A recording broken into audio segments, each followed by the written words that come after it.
மாண்புமிகு அமைச்சர் என் ஊரக வளர்ச்சித்துறை மற்றும் நீர்வளத்துறை அமைச்சர் அவர்கள் விளக்கம் அளிப்பார்கள்.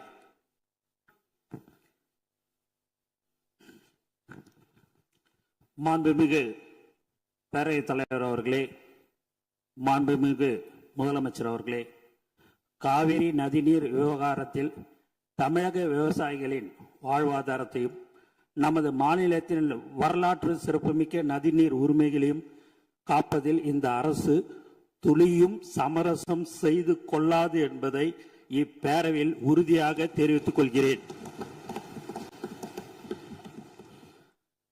கர்நாடகாவின் தற்போதைய முதலமைச்சர் அவர்கள் மேகதாது பிரச்சனையை சமீபத்தில் எழுப்பிய உடனேயே மாண்புமிகு தமிழக முதலமைச்சர் அவர்கள் 25/5/2026 அன்று அரசு தலைமை வழக்கறிஞர், உச்ச நீதிமன்ற மூத்த வழக்கறிஞர் மற்றும் உயர் அதிகாரிகளுடன் ஆலோசித்து இப்பிரச்சனையை குறித்து எடுக்க வேண்டிய நடவடிக்கைகளை பற்றி அறிவுறுத்தினார்கள். அத்துடன் நிற்காமல் நமது மாண்புமிகு முதல்வர் அவர்கள் அடுத்த நாளே 26/5/2026 தனது கடிதத்தின் வாயிலாகவும் 27/5/2026 அன்று மாண்புமிகு இந்திய பிரதமர் அவர்களை நேரில் சந்தித்து மேகதாது திட்டத்திற்கு எவ்வித அனுமதியும் அளிக்க வேண்டாம் என மீண்டும் வலியுறுத்தினார்கள். மாண்பு தமிழக முதல்வர் அவர்கள் 25/5/2026 அன்று உத்தரவிட்டதின் அடிப்படையில் தமிழ்நாடு அரசு சார்பாக புதுடெல்லியில் உள்ள தேசிய பசுமை தீர்ப்பாயத்தின் முதன்மை அமர்வில் மேகதாது திட்டத்தை எதிர்த்து 27/5/2026 அன்று ஒரு மனு தாக்கல் செய்யப்பட்டுள்ளது. இந்த சூழலில் மாண்பு தமிழக முதல்வர் அவர்கள் 18/6/2026 அன்று அமைச்சர்கள், சட்ட வல்லுநர்கள் மற்றும் காவேரி தொழில்நுட்ப குழு மற்றும் பன்மாநில நதிநீர் பிரிவினை தலைவர் ஆகியோருடன் ஆலோசித்த பின்னர் மேகதாது திட்டத்தை எதிர்த்த ஒரு தீர்மானத்தை முன்மொழியலாம் எனவும் அதற்கு அனைத்து சட்டமன்ற உறுப்பினர்களின் ஒருமித்த ஆதரவை கோரலாம் எனவும் முடிவெடுத்தார்கள்.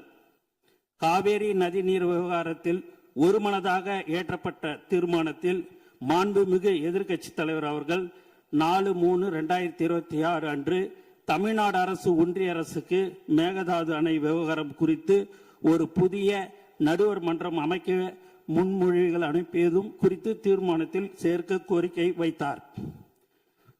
அதன்படி இப்பேரவையில் 19/6/2026 அன்று நடுவர் மன்றம் அமைக்குமாறு வலியுறுத்தி ஒருமனதாக தீர்மானம் நிறைவேற்றப்பட்டு அதன் நகலை அன்றே தனது நேர்முக கடிதம் வாயிலாக மாண்புமிகு முதல்வர் அவர்கள் மாண்புமிகு இந்திய பிரதமர் அவர்களுக்கு அனுப்பியுள்ளார்கள் என்பதை குறிப்பிட விரும்புகிறேன்.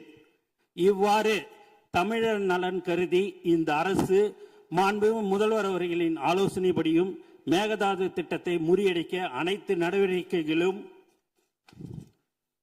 தொடர்ந்து எடுத்து வருகிறது. ஆனால் சிலர் நடுவர் மன்றம் அமைக்குமாறு கோருவது சரியான அணுகுமுறை அல்ல என கருதுகின்றனர். சில தரப்பினர் பரப்பி வரும் தவறான புரிதலுக்கு முற்றுப்புள்ளி வைக்கும் வகையில் நமது அரசின் நேர்த்தியான அணுகுமுறை பற்றி இந்த மாமன்றத்தில் தெளிவுபடுத்த விரும்புகிறேன். கடந்த நவம்பர் 13/2025 அன்று மேகதாதுக்கு எதிராக நாம் தொடர்ந்த வழக்குகளை உச்ச நீதிமன்றம் மேகதாது அணை திட்டம் ஆரம்ப நிலையில் தான் உள்ளது என கூறி தள்ளுபடி செய்தது. அந்த தீர்ப்பின் பேரா 29 மாநிலங்கள் தங்களுக்கு ஒதுக்கப்பட்ட தண்ணீரை எப்படி வேண்டுமானாலும் பயன்படுத்தலாம் என நீதிமன்றம் குறிப்பிட்டது. இதை தங்களுக்கு சாதகமாக பயன்படுத்தி கர்நாடகாவோ அல்லது கேரளாவோ தன்னிச்சையாக புதிய அனுமதிக்கப்படாத திட்டங்களை கையில் எடுத்துவிடக்கூடாது என்பதில் நாம் உறுதியாக இருந்தோம். டிசம்பர் 2025 ஒன்றிய அரசு தன்னிச்சையாக காவேரி நீர்வள திட்டங்களை மதிப்பீடு செய்வதற்கான வழிகாட்டுதலை வெளியிட்டது. மேலும் கடந்த மே 2026 நாளிட்ட ஒன்றிய ஜல் சக்தி அமைச்சகத்தின் கடிதம் மூலம் மத்திய நீர்வள ஆணையம் CWC கர்நாடகாவின் மேகதாது திட்ட அறிக்கை DPR மீது தனது தொழில்நுட்ப கருத்துக்களை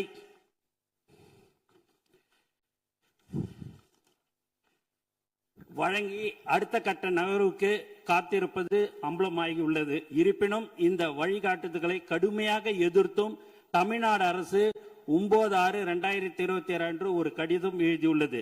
இந்த சூழ்நிலையின் தீர்வை கருத்தில் கொண்டு ஏற்கனவே குறிப்பிட்டவாறு நமது மாண்புமிகு முதலமைச்சர் அவர்கள் அண்மையில் 27/5/2026 மாண்புமிகு இந்திய பிரதமர் அவர்களை நேரில் சந்தித்து மேகதாது அணை விவகாரம் குறித்த தமிழ்நாட்டின் நியாயமான கவலைகளை குறிப்பிட்டு கோரிக்கை மனு சமர்ப்பித்துள்ளார்கள்.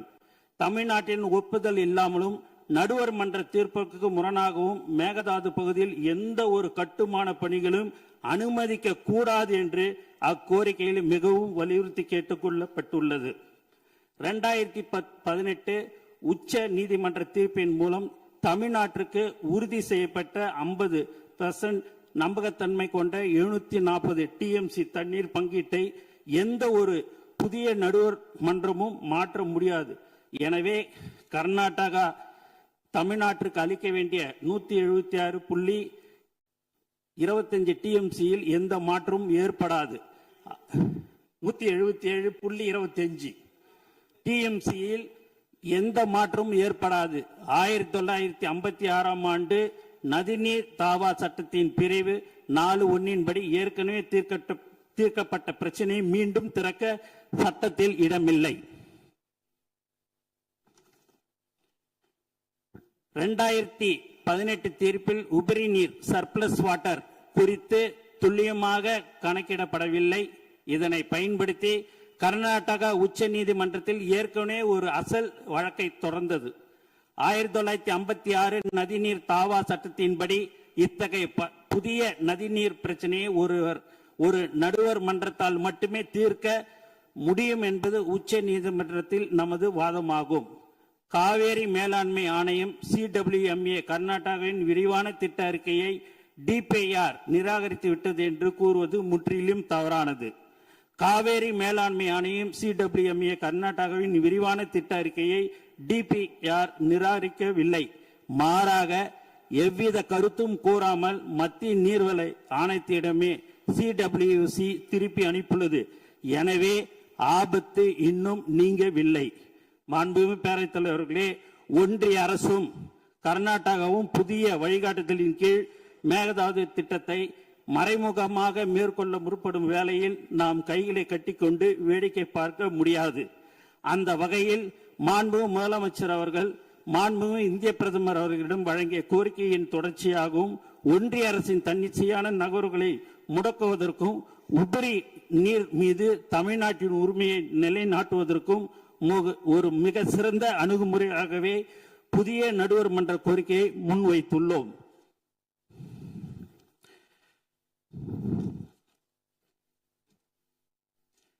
புதிய நடுவர் மன்றம் அமைவதால் தமிழ்நாட்டிற்கு எந்தவித பாதிப்பும் ஏற்படாது என்பதை இப்பேரவைக்கு மிக உறுதியுடன் தெரிவித்துக் கொள்கிறேன். நன்றி.